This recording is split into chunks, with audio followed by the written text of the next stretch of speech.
After a relatively tame Week 2 in Survivor Pools, we're going to take a close look at the Week 3 slate of games. What games should you target and what games should you avoid? All of that plus the mailbag coming up now.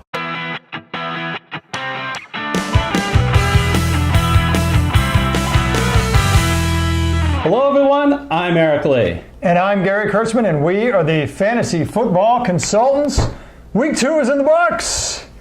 And boy, I'll tell you, Week 1 was a disaster for the Survivor Pool. Week 2 was a lot kinder. Recall, we started with 45 people, went down to 22 after Week 1. Now, from 22, we're down to 18. So just 4 people did not walk out of the room alive on Week 2. One was shout out to Edgar Aloa, who had the cojones to pick the Jets, kind of bought into that Week 1 hype there with Sam Darnold. Did not work out well in Week 2. And Eric, let this be a reminder to the home viewer. 3 people forgot to make their picks, and if you forget to make your picks, you're out. All right, so again, what we're talking about is our viewer-only Survivor Pool. And of the 18 people left, wow, 13 of them loved LA, picking either the Chargers or the Rams. And let's give it up for the guts of Lee Fritz and the Green Monster 17 for picking the Niners, who held off the Lions 30-27. And thumbs up, and also some Tums for the folks that picked the Saints. That was Stephen Martin, Kelly St. Pierre, and Jonathan Rinker. After first of all being trailing the entire games the Saints did, and then they took the lead, and then only to have the Browns almost take the lead, but the kicker missed the extra point. Congratulations on you guys surviving. The Browns kicker, not so much. Not so much. Let's look at Week 3 slate of games. Which are the ones that you should be considering? We'll list the top 5. They are Minnesota hosting Buffalo, a monster 16.5 point favorite. New England at Detroit, the Rams versus the Chargers, Philadelphia hosting Indianapolis, and Chicago is at Arizona. Gary, what are the games that, of these games, which one would you stay away from? Yeah, they're all highly favored, big point spread from Vegas. But the one that I thought was a total head scratcher, I looked at that Philly spread and said to myself, say what?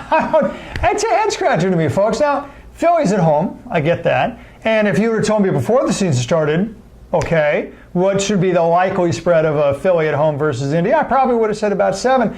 But we've had 2 games worth of experience here. Let me tell you what's true about both teams. Both teams are 1-1. Both teams have almost exactly the same number of points scored as points allowed. And I'll tell you something.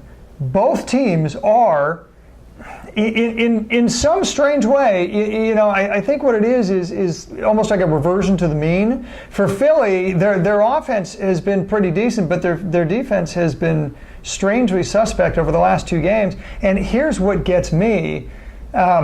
Their offense, I honestly, I'm not saying running on fumes because they're getting Carson Wentz back. And that's probably the reason why they're favored by 7 points in the first place is, all this hype around Carson Wentz. But geez, guys, first of all, he's got a year's worth of rust to scrape off. And second of all, look, Jay Ajayi is probably not going to play this game. Okay, and by the way, Darren Sproles still has an injured hamstring, and he may not play the game either.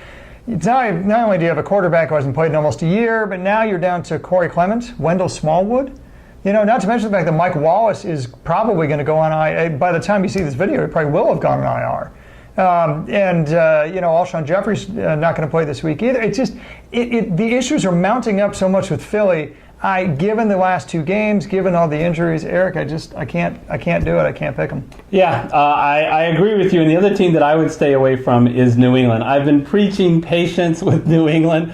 I think that they'll probably win at Detroit, but they have a much better future value down the road, including coming right up in Week 4 and Week 5 when they host Miami and those same Indianapolis Colts. By waiting for the Patriots, you also get Josh Gordon more integrated in the offense, the newest Patriot, as well Julian Edelman coming back later from his suspension. So just hold off on New England. The other game I personally would stay away from is the Los Angeles Rams. Now, I love the Rams. I think that they're going to go to the Super Bowl. But, first of all, it's not really a home game for them. They play the Chargers in the same place that the Chargers play. Not too much of a travel issue there. And the future value, why not pick them when they play at Arizona later in the season, since they just dominated the Cardinals 37-0, or against the other division rivals, the Seahawks and the Niners. Yeah, you're going to have a ton of great games down the road for the Rams.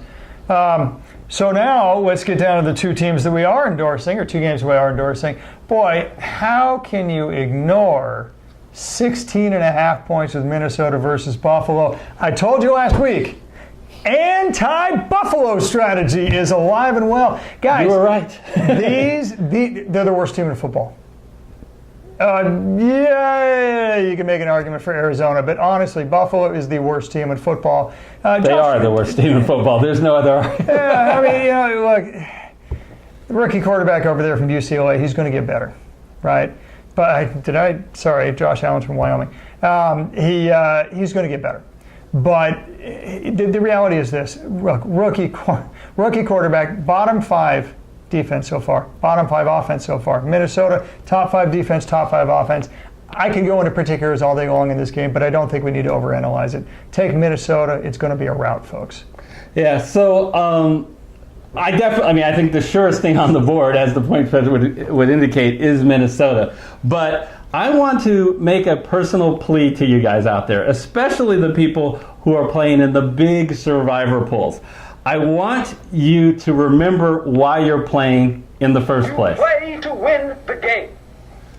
You don't play to just play it. So as Herman Edwards said, you play to win the game, so now it's time to make your move. I always said, wait for a couple of weeks to get your landscape of how good teams are.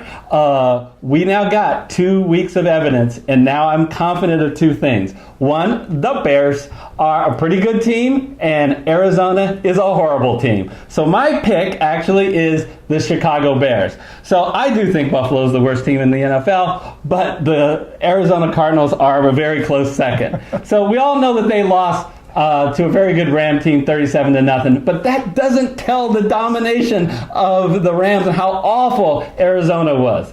Gary, they had 2 snaps, only 2 snaps in LA Ram territory That's bad. The entire game. Bad. So Sam Bradford, who only played 2 games last year with the Vikings before he got hurt, he had 124 passing rating in those 2 games last year. In the first 2 games this year, his passing rating is 55.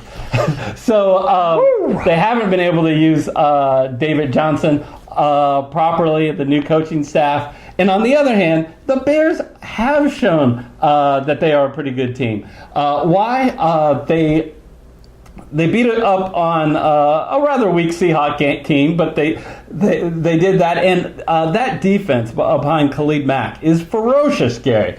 And for 3 of the 4 quarters, absolutely stopped a very good Green Bay team. So I think that you're going to see that Chicago will revitalize their running game behind Jordan Howard and Tariq Cohen. Yeah, Tariq Cohen. Because Arizona's rushing defense is absolutely horrible. One of the worst in the league. Yeah. And Todd Gurley and AP have already exposed them this year. No, that's right. I mean, I think you picked this game based on how bad Arizona is rather than how good Chicago is. I still have this nagging feeling that, no pun intended, that this Nagy offense is sort of a gimmick offense. I just keep waiting for them to utilize the pieces correctly. Jordan Howard is not getting enough carries. Tariq Cohen is not getting nearly as many receptions as I would have thought with all the creativity that Nagy was supposed to employ. He got 1 reception last game. Look, the Bears damn near gave away the game to the Seahawks. They did give away the game to the Packers. I'm not ready to trust Chicago yet, but I am ready to trust Arizona that they will lose almost every game. Well, I understand this. I broke 2 of my rules. I don't usually pick road teams. I don't usually pick teams on short weeks since Arizona played on Monday night. But you know what? You pick against teams as much as 4 teams in survivor polls because you only can pick for a team once, and Chicago's future value is nowhere near the size of Minnesota. So we'll let the people decide. It'll be interesting to see whether I have convinced anybody to not pick the obvious pick, which is Minnesota, and go out on a limb and pick Chicago. Because if Chicago does win, you are much better off than the people who pick Minnesota. Very good point. On the experts panel, Gary, we have me with the Bears. You're going with the Vikings. I talked to the whiz kid, Michael, who was still sweating from barely surviving with the Saints. He was telling me he's glad he doesn't have to pick the Saints anymore, that he can't. Yes. And he's going to just take it easy this week, and he's going with Minnesota. Smart kid, that Michael.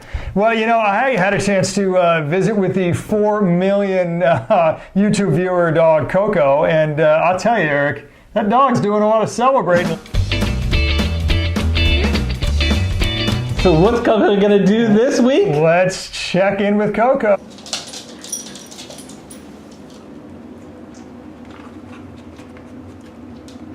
And it looks like he picks the Jacksonville Jaguars to pull it out in Week 3. And Eric, they look like one of the best teams in the AFC, certainly last week against New England. I think it's a pretty good pick. Yeah, we'll see if he knows anything. If Mariota doesn't suit up, boy, I think he's got a very nice pick there with Jacksonville. All right, so it is time for... Welcome! Gather around, everyone! Well, let's see what's in the mail. What's this? A letter for me. So, Gary, what do we have in the mailbag? So we appreciate all the responses that we get from the home viewers. We had a very full mailbag this week, which is fantastic. A lot of people were writing about the New Orleans Saints. I'm going to give a shout out to Ryan Green because he was the first one. This is actually a couple weeks old. Sorry for the delay, but he said, I think the Saints belong in the top 10 defense list. That was talking about pre-draft rankings and also our Week 1 rankings. We had a lot of people follow up with Ryan saying the Saints are a great team, and then a whole lot of what the hell is happening to the Saints this past week. Barely got by the Cleveland Browns. Let's talk a little bit about the Saints here. Yeah, what do you think? There's a lot of high expectations at the beginning of the year for the Saints. There were, and they're a head-scratching team. Look, their offense, it's hard to blame their offense. On the one hand, you could say, yeah, they miss Mark Ingram, and they do. They do, because Jonathan Williams may or may not be NFL caliber. Certainly hasn't proven it. Mike Gillislee did fine for Buffalo, but is doing atrociously with New Orleans. So they miss him. I think they thought Mike Gillislee will be able to somewhat replace him. In 11 carries for 27 yards, non-existent in the passing game. Yeah, critical fumble. It just he's hasn't been worked out there. Nobody has. Jonathan Williams hasn't either. It's basically been a disaster. But Drew Brees, that dude gonna score. He's gonna eat.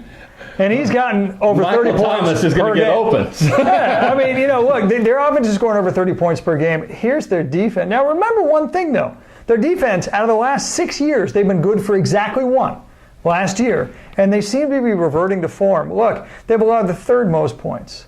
They've allowed the 4th most yards. And how are they doing it? Actually, their rushing defense is not bad.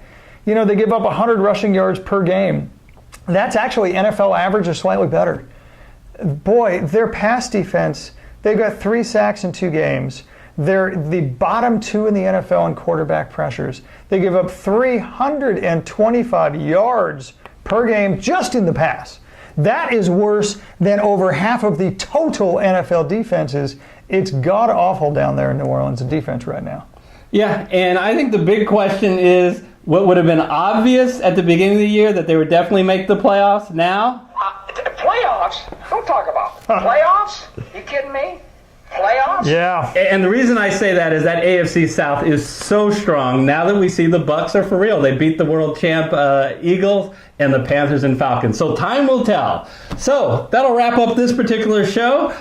Thanks for joining us. We want to remind you, if you haven't yet, please help us out. Click a like. And even more importantly, go and hit that red subscriber button if you haven't yet. And subscribe so you are aware of all our particular shows. And until our next show, we will see you next time. See you next time.